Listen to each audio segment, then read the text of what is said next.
Hello नमस्कार मंडळी. तर आज आपण इथे माशाचं झटपट आणि चमचमीत कालवण बनवणार आहोत. अगदी 5-7 मिनिटात हे तयार होतं. त्याच्या आधी आपण जरा माशांना मॅरिनेट करून घेऊ. हा कुठल्या जातीचा मासा आहे? कटला. तर हा आपण घेतला आहे. त्याच्यात हळद टाकली, त्याच्यानंतर थोडंसं मीठ टाकून घेऊ आणि आता त्याच्यावर एक लिंबू पिळून देऊ.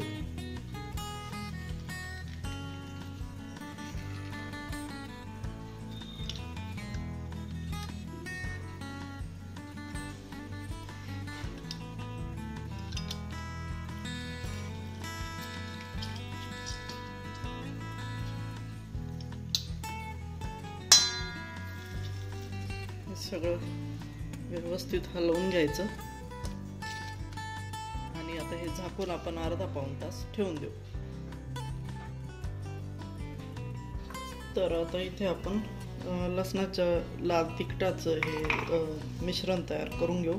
साधारण अर्धा किलो माशांना मी एक लसणाची कांडीचं लसूण सोलून घेतला आहे. नंतर त्यात 2 चमचे लाल तिखट. तुम्ही आवडीनुसार तिखट कमी किंवा जास्त करू शकता. हे साधारण मीडियम तिखट होईल. आणि 1 फुल चमचा धना पावडर. हे असं आता मी मिक्सरमधून फिरवून घेते. नंतर त्यात थोडंसं पाणी ॲड करून त्याला ओलं लसणाचं तिखट बनवून घेऊ आपण.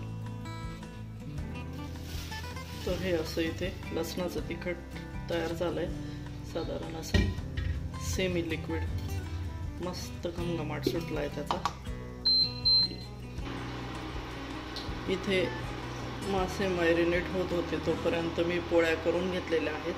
तर चला आपण आता कालवणाला सुरुवात करूया. तर आता इथे कढईत आपण तेल घेतलंय. त्यात थोडी मोहरी टाकली.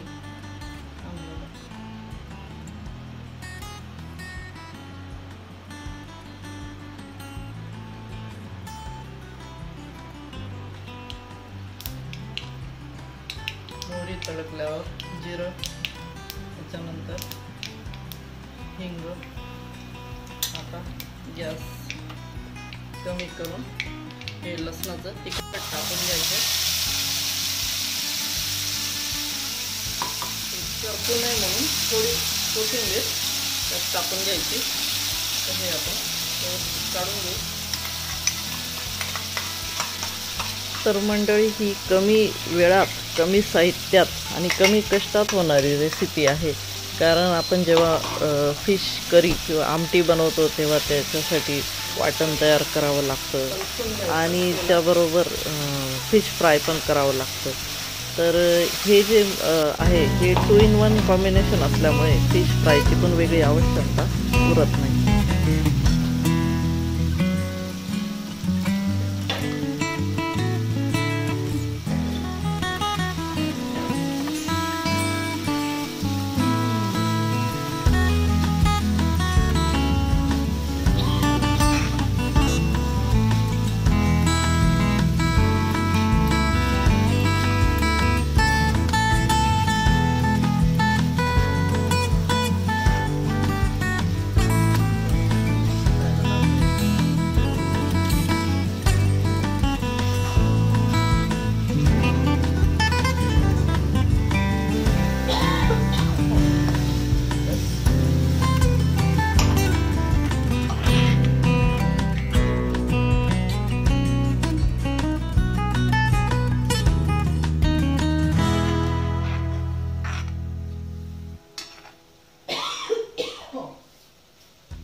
माशांचे तुकडे ऍड करून घ्यायचे.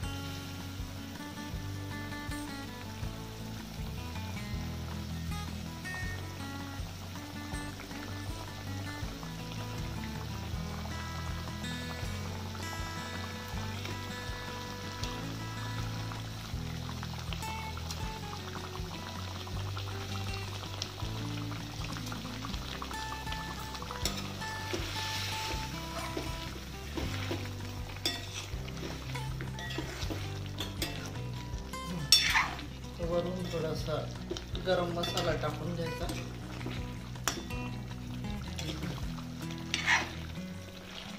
गरम मसाला शक्यतो तेलात टाकू नये, कारण तेलात त्याचा जो सुगंध आणि चव असते ती थोडंसं करपल्यासारखी होऊन जाते म्हणून. आणि तो कसा आहे पूर्ण भाजून बनवलेला असतो, त्याच्यामुळे त्याला तळण्याची गरज नसते, म्हणून तो वरूनच टाकावा, जेणेकरून चांगला स्वाद मिळतो. तर हे सगळे पीसेस आपण त्यात कलसून घेतलेले आहेत. आता यात आपण गरम पाणी ॲड करू. गरम पाणी साधारण फक्त सगळे पीसेस बुडतील एवढंच टाकायचं, म्हणजे आपल्याला अंगाशी रस्सा करायचा आहे, अगदी खूप कढईभर रस्सा करायचा नाही आहे.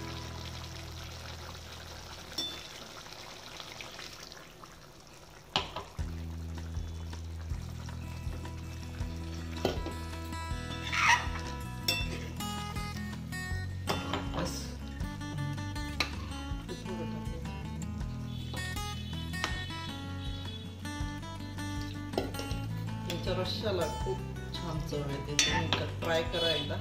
आणि अगदी आता उकळी फुटली, पुढच्या 2-3 मिनटात गॅस लगेच बंद करायचा, कारण कसं आहे माशांना काही जास्त वेळ नाही लागत शिजायला.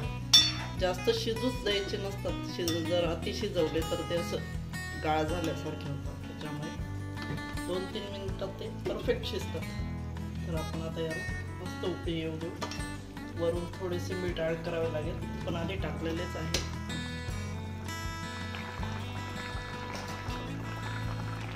उकळी चांगली फुटली आहे, तर वरून मस्त खूप सारी कोथिंबीर टाकून द्यायची.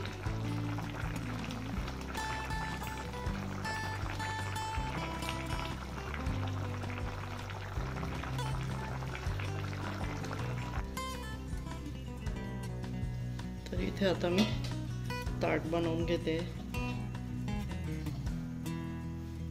पोळी, लिंबू, भाताची आवश्यकता नाही, कारण हा अंगाशी रस्सा असतो, त्याच्यामुळे पोळी बरोबर लावून पीसला थोडं लावून खायचा असतो. तर अशा पद्धतीने हे लसणाच्या ओल्या तिखटातील माशाचे कालवण, झटपटीत कालवण तयार झालेले आहे. तर चला मंडळी, तुम्ही या जेवायला, आणि तुम्ही ही रेसिपी नक्की ट्राय करा आणि कशी झाली ती कमेंटमध्ये आम्हाला नक्की सांगा. तर अशाच नवनवीन व्हिडिओसाठी आपल्या चॅनलला लाईक, शेअर आणि सबस्क्राईब करा. थँक्यू.